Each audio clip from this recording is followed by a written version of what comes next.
Bonjour, ce qu'on va voir aujourd'hui, c'est la correction de trois petits exercices sur le second degré. Alors, il faut vraiment les connaître pour aller à un contrôle, même si bien sûr, il n'y a pas que ça à connaître, il faut connaître aussi plein d'autres choses. Le premier exercice, ce sera une équation du second degré, le deuxième, une inéquation du second degré, et le troisième parlera un petit peu de la forme canonique. On y va. Donc, on va voir ces trois petits exercices.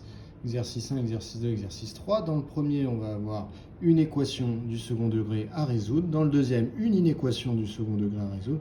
Et dans le troisième, on parlera un petit peu de forme canonique et de tableau de variation. Donc, il faut vraiment savoir faire ces trois petites choses-là en sortant du cours sur le second degré. On commence donc par résoudre cette équation du second degré. Donc, cette équation est du second degré. Donc, on peut appliquer toutes les techniques du cours qu'on a apprises sur les équations du second degré à cette équation. Pour résoudre cette équation, je vais pouvoir calculer le discriminant. La formule du discriminant, vous la connaissez, c'est delta égale b au carré moins 4ac, avec a qui est égal au coefficient dominant, c'est-à-dire le coefficient qui accompagne x au carré, c'est-à-dire moins 3, avec b qui est le coefficient devant le x, c'est-à-dire moins 6, et le c qui est le terme constant, c'est-à-dire 24. On a donc, en remplaçant par chaque coefficient, b au carré moins 4 fois a fois c, avec b, a et c qui sont b, a et c. Ça nous donne 324. Donc delta est égal à 324. Je peux donc remarquer que le discriminant est positif, ce qui veut dire que l'équation du second degré qui est ici admet exactement deux solutions réelles distinctes. On l'écrit, et maintenant on calcule ces deux solutions réelles distinctes. La première, c'est x1 qui est égal à moins b moins racine de delta sur 2a, a, b et delta étant les coefficients a, b, et le discriminant delta. Je remplace donc, ça me donne moins 6 moins racine de 324 sur 2 fois moins 3. Ça va me donner 6 moins racine de 324, vous pouvez le calculer avec votre calculatrice, ça fait 18. Donc 6 moins 18, je suis à moins 12. Moins 12 divisé par 2 fois moins 3 qui fait moins 6, donc moins 12 sur moins 6, c'est donc égal à 2. x1 est donc égal à 2. On passe à x2. Pour x2, j'ai la formule moins b plus racine de delta sur 2a, donc la même formule que celle-là avec le moins qui est remplacé par un plus devant la racine carrée. Je remplace, je fais mon calcul et je trouve moins 4. Donc, l'ensemble des solutions est l'ensemble formé, donc j'ouvre des accolades pour bien voir la notation d'ensemble, formé des éléments 2 et moins 4. Voilà pour la résolution de cette équation. Alors, est-ce qu'on peut vérifier notre résultat sur un graphique? Eh bien oui, regardez, si je trace la courbe représentative de la fonction polynomiale moins x au carré moins 6x plus 24, eh bien ça me donne une parabole ouverte vers le bas, vous pouvez le deviner puisqu'ici on a le coefficient dominant qui était négatif, mais surtout ce qui nous intéressait ici c'était de savoir quand est-ce que cette fonction polynomiale s'annulait, quand est-ce qu'elle valait 0, et ici on voit bien sur notre graphique que la parabole coupe l'axe des abscisses en moins 4 et en 2, et donc là où la parabole coupe l'axe des abscisses, eh bien les abscisses des points d'intersection sont les solutions de l'équation. Donc on a bien vérifié notre résultat. Il est correct.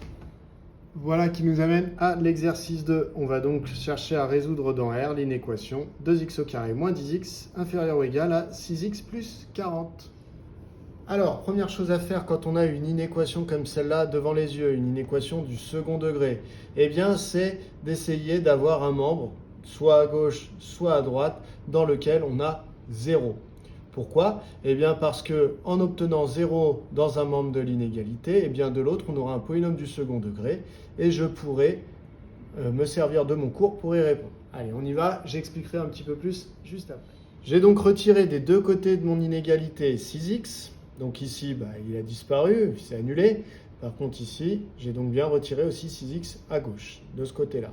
40, je retire 40, donc je retire aussi 40 de l'autre côté, donc moins 40. Cela me donne donc 2x au carré moins 16x moins 40 inférieur ou égal à 0. Donc en fait, je cherche à résoudre cette inéquation. Je cherche donc les x pour lesquels ce calcul est inférieur ou égal à 0, c'est-à-dire pour lesquels le résultat ici est négatif. Je m'intéresse donc à savoir quand est-ce que le polynôme du second degré qui est ici est un polynôme, enfin plutôt est négatif. En fait, résoudre cette inéquation revient à trouver le signe du polynôme du second degré qui est ici et à regarder du coup quand est-ce que ce signe était négatif. Je peux commencer par nommer mon polynôme, je vais le nommer P de x. P de x est donc un polynôme du second degré avec les coefficients a, b et c qui sont 2 pour a, b vaut moins 16 et c vaut moins 40. Je calcule donc le discriminant. La formule n'a pas changé. Le discriminant est égal à b carré moins 4ac, ce qui donne moins 16 au carré moins 4 fois 2 fois moins 40, en remplaçant b, a et c par moins 16, 2 et moins 40, ce qui fait 576. On a donc un discriminant qui est positif. Et donc on a un polynôme P de x qui admet exactement deux racines réelles distinctes. Je vais effacer pour pouvoir les calculer. On retient bien que le discriminant est égal à 576. On retient bien tous les petits coefficients. x1 est égal à moins b moins racine de delta sur 2a, ce qui est égal à moins 16 moins racine de 576 sur 2 fois 2. La racine carrée de 576 vaut 24. Si je fais mon calcul, je trouve moins 2. On passe à x2. x2 est égal à moins b plus racine de delta sur 2a. Je remplace b, a et delta par leur valeur. Je trouve 10. J'ai donc trouvé les deux racines du polynôme P de x. Si j'essaie de me représenter un petit peu ce que ça veut dire, qu'est-ce que je connais sur ce polynôme P de x? Si je le représente dans un repère orthonormé, je vais me retrouver avec une parabole qui va être ouverte vers le haut et qui va couper l'axe des abscisses en deux abscisses, ici, qui sont moins 2 et 10. J'ai donc mon axe des ordonnées qui va être à peu près comme ça. Et donc ça me permet d'avoir une idée de la courbe représentative de cette fonction polynomiale P, donc la parabole qui est ici. Je n'oublie pas que ce qui m'était demandé, c'était de trouver quand est-ce que P de x allait avoir un résultat plus petit que 0, c'est-à-dire négatif. Eh bien, c'est pour tous les x qui se situent entre moins 2 et 10, puisque vous voyez, la parabole, toutes les valeurs entre moins 2 et 10 vont nous donner ici des résultats négatifs. On le voit, car la courbe est sous l'axe des abscisses.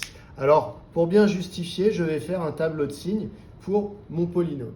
Je précise bien que A est positif, car c'est ça qui fait que ma parabole est ouverte vers le haut et que du coup le signe va être d'abord positif, puis négatif, puis repositif. C'est en moins 2 et en 10 qu'on a les valeurs un petit peu frontières, puisqu'en moins 2, on a trouvé que moins 2 était une racine, donc le polynôme s'annule. Pareil en 10, puisque 10 est une racine. Et donc là, j'observe ma courbe. Et donc, le polynôme va d'abord être positif, puis négatif, puis positif. Je regarde à nouveau mon inéquation qui est ici. Vous vous rendez compte que depuis tout à l'heure, tout ce que j'ai fait, c'était sans me préoccuper de inférieur ou égal à 0 ou supérieur ou égal à 0. Je me suis dit, je veux le signe de P de x. Donc en fait, quand j'ai une inéquation, que ce soit dans ce sens ou dans l'autre, eh bien, je commence par étudier le signe. Seule la conclusion va changer. Donc ici, je m'intéresse à P de x plus petit que 0. C'est-à-dire, je m'intéresse au signe moins qui se situe ici et aux zéros qui sont sur les côtés. Je peux donc écrire que mon ensemble de solutions grand S, eh bien, c'est égal à tous les réels situés entre moins 2 et 10, moins 2 compris et 10 compris. Donc l'ensemble des solutions de cette inéquation, c'est l'intervalle moins de 10. Voilà pour cet exercice 2. Pour l'exercice 3, donc on a f qui est une fonction polynomiale dont on nous donne une expression. On me demande de déterminer la forme canonique de f. Alors vous savez que déterminer la forme canonique de f, ça fait l'objet de tout le chapitre sur le second degré. Ça peut être très très long. Nous ici, on va faire la version contrôle, c'est-à-dire la version où on utilise les théorèmes du cours, donc le calcul de alpha et de bêta. Si vous voulez revoir comment on retrouve cette forme canonique de manière, en faisant la démonstration, je vous encourage à retourner voir les différentes autres vidéos que j'ai pu faire là-dessus. La méthode certainement la plus rapide, c'est donc de se rappeler que la forme canonique a cette tête-là, avec alpha qui vaut moins b sur 2a et bêta qui vaut f de alpha. Alors les a et les b qui sont utilisés là-dedans sont les coefficients de cette fonction polynomiale. C'est parti. Je commence par me noter dans un coin qui est a, qui est b, qui est c, mes différents coefficients. Donc on a a qui vaut moins 4, b qui vaut moins 16 et c qui vaut moins 40. Alpha vaut moins b sur 2a, ce qui vaut moins 16 sur 2 fois moins 4, puisque b vaut moins 16 et a vaut moins 4. Ce qui me donne moins 2, puisque moins 16 donne 16. 16 divisé par 2 fois moins 4, c'est-à-dire moins 8. Donc 16 divisé par moins 8, j'obtiens moins 2. Donc alpha vaut moins 2. Bêta vaut lui f de alpha, donc f de moins 2. Je reprends mon expression de f en remplaçant les x par moins 2. Cela me donne moins 4 fois moins 2 au carré, moins 16 fois moins 2, moins 40. Si on fait ce calcul, ça nous donne moins 4 fois 4, ça donne moins 16. Moins 16 fois moins 2, plus 32. Et moins 40. J'efface ici pour pas que ça se chevauche. Ce qui nous donne moins 16 moins 32, ça fait 16. 16 moins 40, moins 24.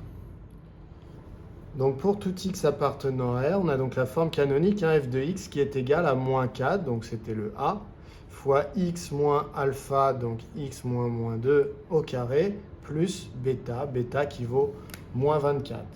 Ce qui nous donne moins 4 fois x plus 2 au carré, moins 24. Moins 2 m'a donné plus 2.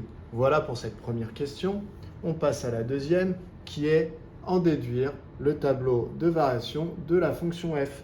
La forme canonique, effectivement, nous sert à trouver le tableau de variation des fonctions polynomiales de degré 2. Pour les variations de f, il faut remarquer déjà que pour savoir si c'est d'abord f croissante, puis f décroissante ou le contraire, il faut regarder le coefficient dominant. Ici, le coefficient dominant est négatif. Donc f est d'abord croissante, puis décroissante. Vous imaginez votre parabole ouverte vers le bas. Croissante, puis décroissante. Le sommet de votre parabole a pour coordonnées alpha, bêta. Donc ça veut dire qu'ici vous avez alpha, et là vous avez bêta. Voilà pour ces 3 petits exercices. Voilà, alors j'espère que vous avez réussi à tout faire. N'hésitez pas à regarder les autres vidéos s'il y a encore des points pour lesquels vous n'êtes pas sûr. À bientôt.